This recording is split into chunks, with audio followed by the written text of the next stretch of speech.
بسم الله وعلى بركة الله والصلاة والسلام على رسول الله. We are now starting our program. This is Professor Omar Hassan Kasule, the moderator of today's program. I welcome all of you for being with us on this program. You have to wake up early in the morning on a Saturday. Allah yajzikum kulla khair. I also thank our speaker, Professor Jamal Badi, who has come in and is now ready. Now, I want to briefly introduce Professor Jamal Badi. He is a scientist, and also after science, he went to study Sharia and Islamic studies and got a PhD. Over the past 20 years, he has been teaching this course on thinking, critical thinking, creativity, and innovation. He's currently a professor at the International Islamic University in Malaysia. Most of his teaching and research is in the area of thought, the area of thinking, critical thinking, innovation, and creativity, which are skills that are still lacking in our ummah. So we are very lucky that today he's here with us to enlighten us on this issue. Now, Professor Jamal, تفضل مشكورا. بسم الله الرحمن الرحيم.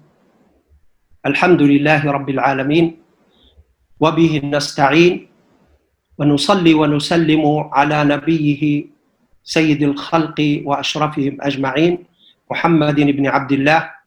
اللهم صل وسلم وبارك عليه وعلى آله وصحبه أجمعين. اللهم علمنا ما ينفعنا وانفعنا بما علمتنا وزدنا علما يا ذا الجلال والإكرام. Brothers and sisters, Prof. Omar Kasule, جزاكم الله خيرا. السلام عليكم ورحمة الله وبركاته. Firstly, I would like to thank i.IT for organizing this talk, okay? And my session is titled "Thinking Terminologies in the Qur'an." This is an area where I, alhamdulillah, have done a research work, and based on the research work, my humble research work, this one is one of the findings. What I'm going to share with you is one of the findings of the research. And it's discussed in more details in my textbook, but this is also a new way of looking at the issue.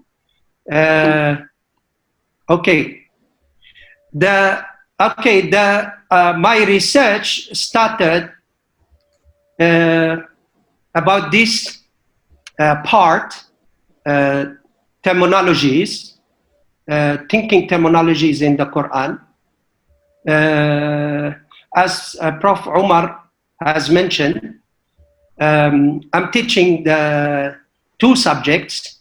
One is creative thinking for undergraduate students, and Islamic critical thinking for master degree students. So I came across, alhamdulillah, the first ignition, first inspiration was when I was exposed to Al-Imam al-Razi, his work, his tafsir, by looking at verse number 30 of Surah Al-Baqarah. He identified 31 terms as synonyms of knowledge, as he said, يُظَنُّ بِهَا. He said that like most likely these are synonyms of knowledge. As the following. So I'm sharing with you those terms mentioned by Al-Imam al-Razi. please notice with me that you will see two different colors. One is black color, one is green color. So all these terms have been mentioned by Al-Imam al-Razi and identified by him. But however, some of those terms, most of them actually, are used by the Qur'an. Only few are not used, but most of them are used by the Qur'an. He's talking about terms in general. These are the terms for thinking, okay?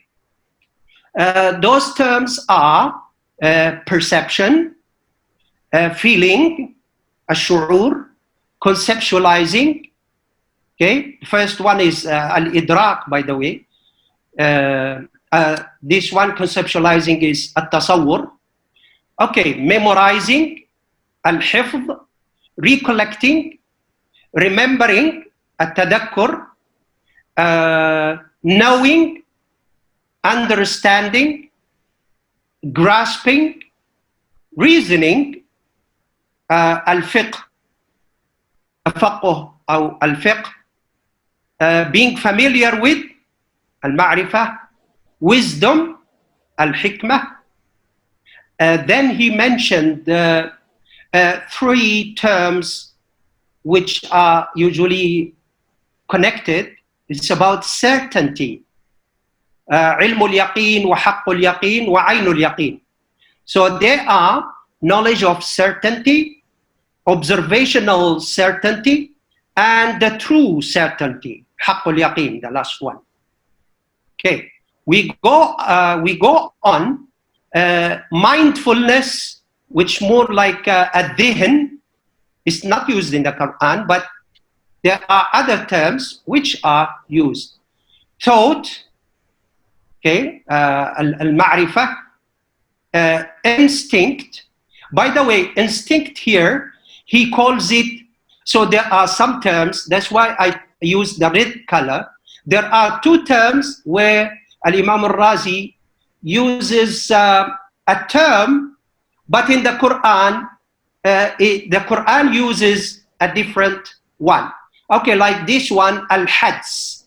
Al-hads is like instinct, but the translation, al-hads is not used, but usually al-hads is related to ilham, al-ilham, okay? It's related to ilham, intuitiveness.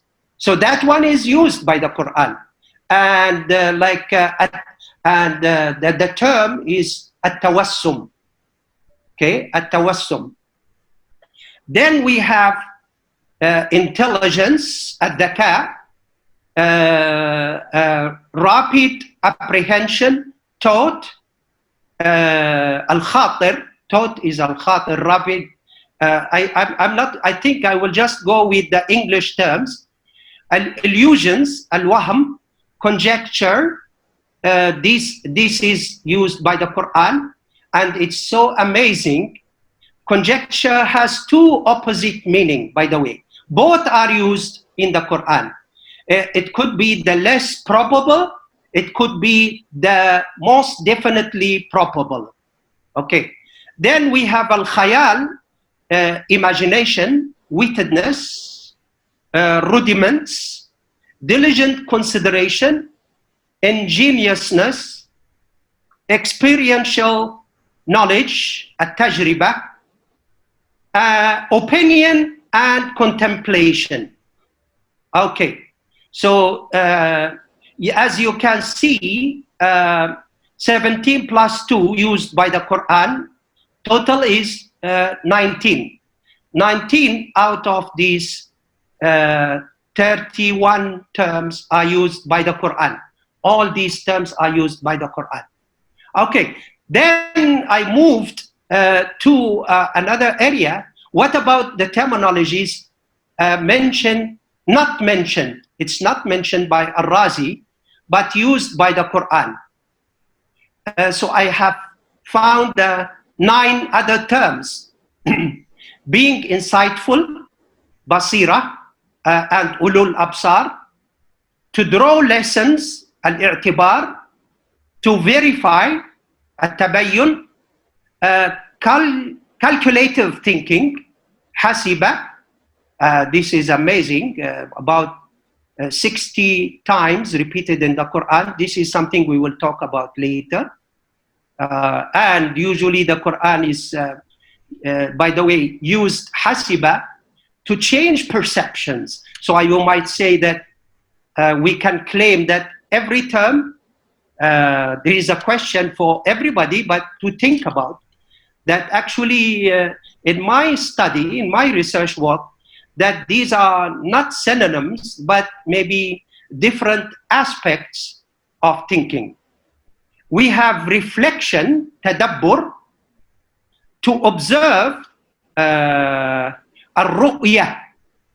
And by the way, here these are also a very amazing يرى ألم ترى كيف فعل ربك بأصحاب الفيل أولم يروا أفلم يروا. It's used a lot in the Quran. Okay, then we have paying attention, nadar, and then we have al-fu'ad, and we have ulul albab. Fu'ad, which the both terms are referring to the knowledge of the heart. Okay, the knowledge the knowledge that is gained through the heart. And for fu'ad and ulul albab, by the way, we will also refer to that later.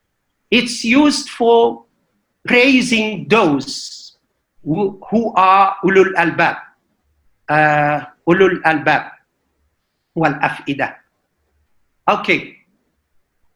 Al-Razi as a unique mufassir, there is something I would like to share with you, that Al-Imam Al-Razi in verse 30 Surah Al-Baqarah, وَعَلَّمَ آدَمَ الْأَسْمَاءَ كُلَّهَا, he bring in the issue of those terms. Okay, I hope you notice that there are 28 different terms for thinking used in the Quran. This is something worth paying attention and observing. So Al-Imam Al-Razi has discussed about those terms in more details, in under different surahs, chapters, and ayat, verses, where they are usually mentioned. Those terms are mentioned. According to my humble effort, I was able to compile a material of 125 pages, by the way. This is a good material. I told Prof. Umar that I would like to suggest that maybe one of the participants can pick this idea. This can be a good topic for a master thesis, I would say. Maybe even a PhD, a good PhD thesis. So that the material is there, okay? And I believe that we need further studies. What I'm doing, what I've done in my book, and what I'm doing now in my discussion, these are just still, I think, it's an initial stage, okay? I'm trying to open the door for the ummah, for the ulama, for the students of seekers of knowledge to do more efforts, whether articles, academic articles, and maybe even thesis, whether PhD or master thesis. Okay, how the Quran promoted the thinking terms. It's so amazing that those 28 terms, the Quran used another unique way of promoting, I call it promoting the thinking terms, promoting the thinking terms. And this is very important if we want to train ourselves, our ummah, our students, future leaders. If we want to train them to have a good mindset where they, like they think about thinking and cognition. Okay, so the first way is commanding all mankind to use their mind capabilities. So like some of these, there is a command, and and then with a term, one of those terms. This is one way. It's a direct command. Okay. Okay. Then maybe in the discussion I might mention a few examples. By the way, I want to make sure that my presentation wouldn't exceed half an hour, as I have been instructed by Prof. Omar. Okay, the second way is praising those who ponder, reflect.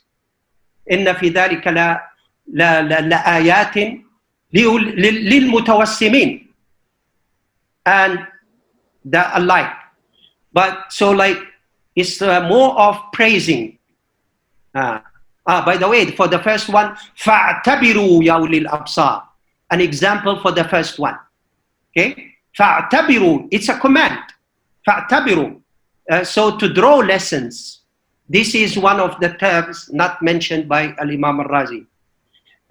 Number 3, condemning those who fail to utilize their mental power, their mental qualities and abilities. Okay, that's another way. Number 4, this is done in general, without pointing, without, just rather to using Asma'ul Mawsul. This is another unique phenomenon, what we call it, addressed by some, this one Moroccan professor, Al-Idrisi. He pointed to that.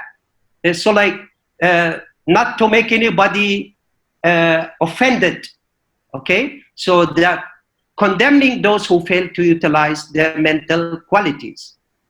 Now, the fourth way, and that is, to me, the most amazing, using questioning or questions with the terms to provoke the mind. The one I just told you, like, أَفَلَمْ يَرَوْا أَوَلَمْ يَرَوْا, and by the way, these are two different.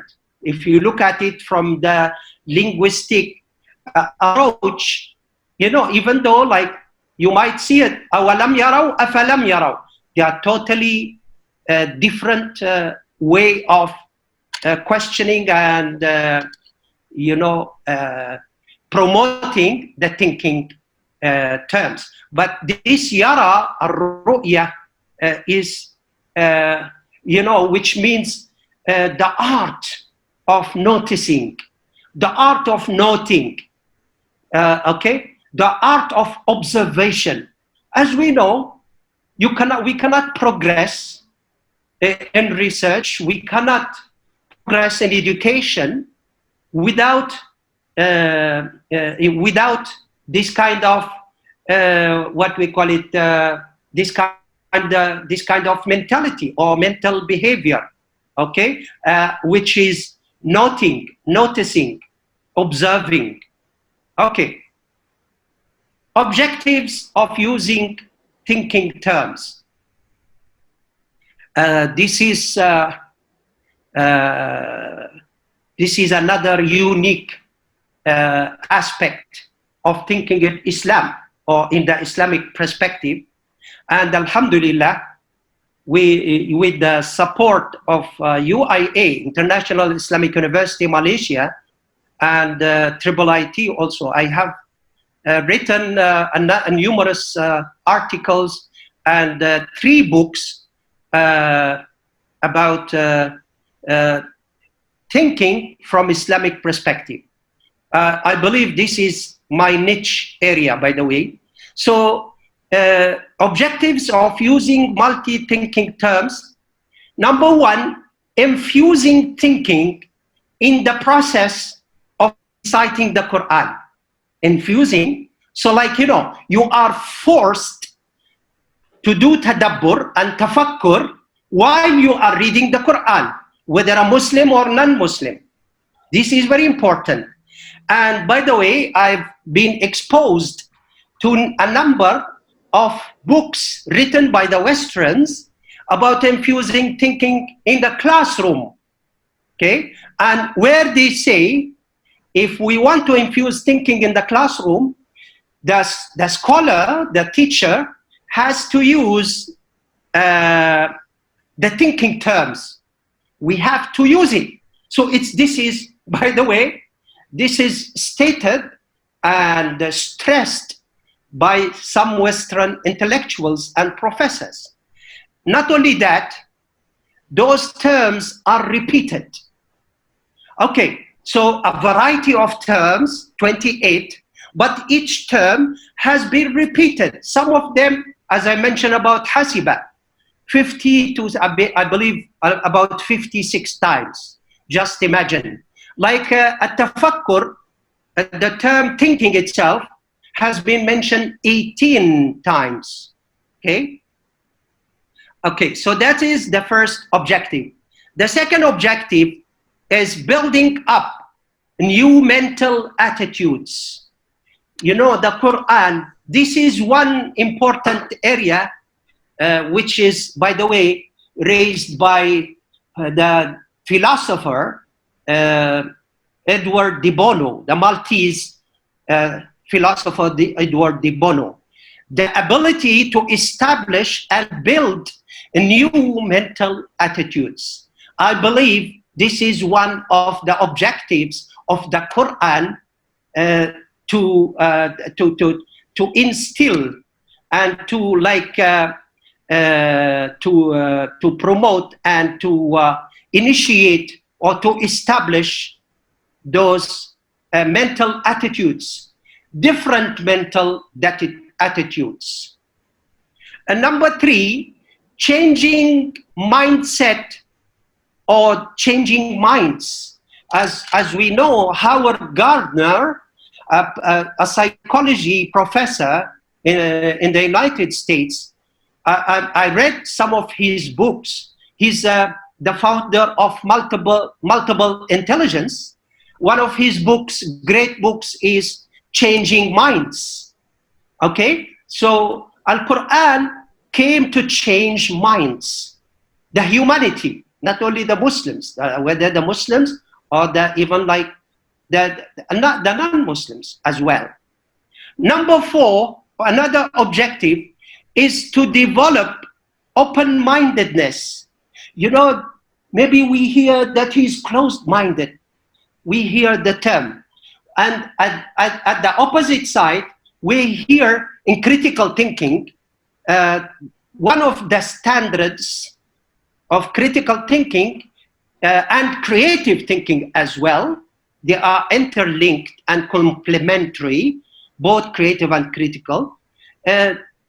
So one of the standards is open-mindedness.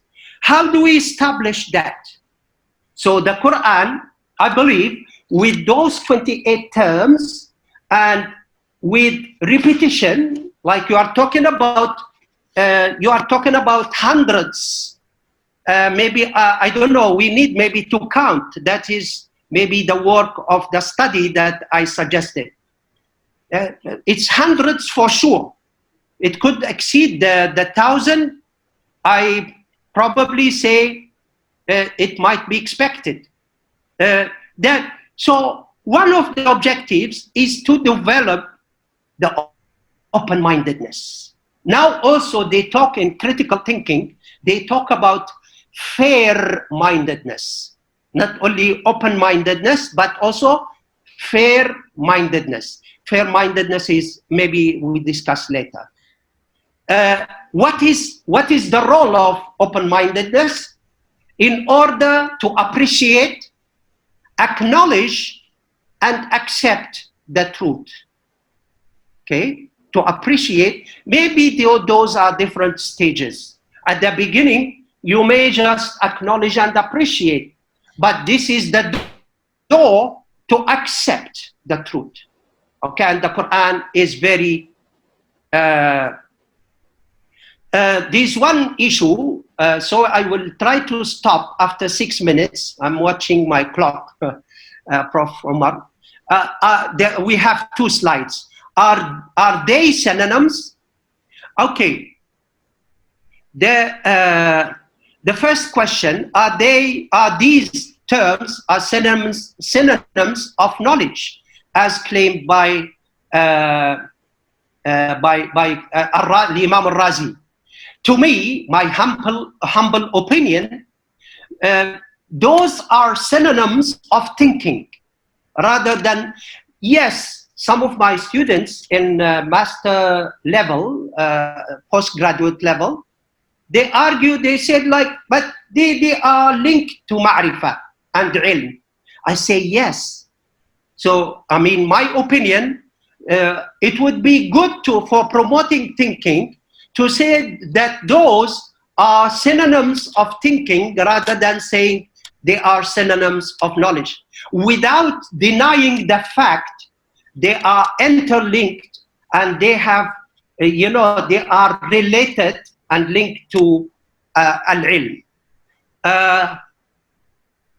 So that takes the care of the first 2 issues. The third issue, or the third question, or they emphasize also different aspects and levels of thinking. That's what also I claim. Not based on my opinion, this one not based on my opinion, rather based on the opinion of linguists. Okay? I'm not sure whether At-Ta'alibi or I forgot the name, but we have two groups of linguists. Okay, one Arabic linguists. So we have one who are in favor. We have one who are in favor of that the possibility of synonyms in Arabic and also in the Quran. However, there is a great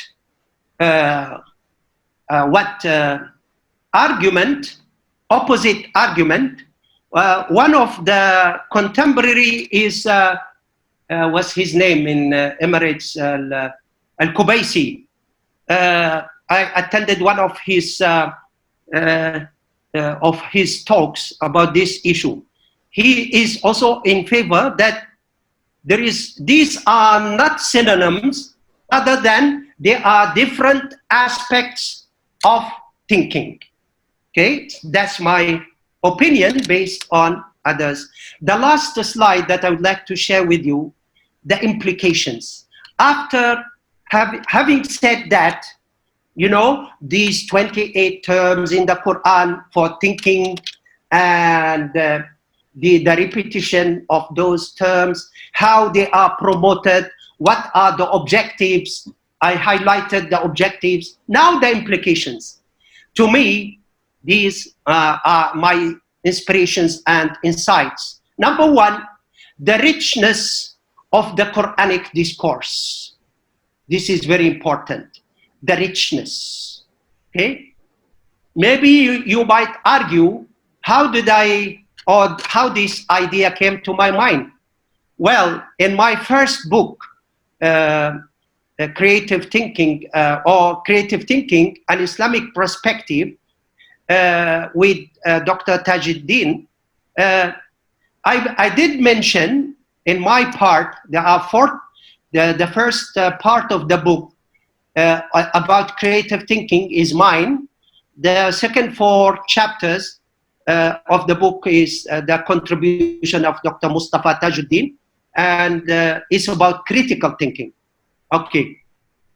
There is a Western sociologist, okay, I quoted that in my book, and still appears in my second book, Creative Thinking in Islam, Concepts and Issues. Okay, a Western sociologist stated that the more a culture uses terms for a concept, the more that concept is valued by that culture. Okay, so What do we get from that? Islam, I want you, maybe I hope you get to the point, I did not state it. Islam highly values thinking and creativity. That's the second implication. The third implication, all this discussion defies what some opponents of Islam claim, like some of the Orientalists and others. I have the names, I have the books, like Gibb and others, claim that Islam is against creativity and thinking. So how could you dare to claim that without properly studying the Quran? Okay, this is my contribution also to highlight this greatness of Islamic perspective. The last point is, this is my message to all of us, my brothers and sisters, my colleagues. We have to be proud of our religion, Islam. And with that, thank you all very much. Jazakumullahu khairan ala hudurikum. Thank you for your kind participation. Wa billahi tawfiq wal hidayah. Assalamu alaikum. Wa alaikum assalam. Thank you very much, Professor Jamal, for this very educative and insightful presentation.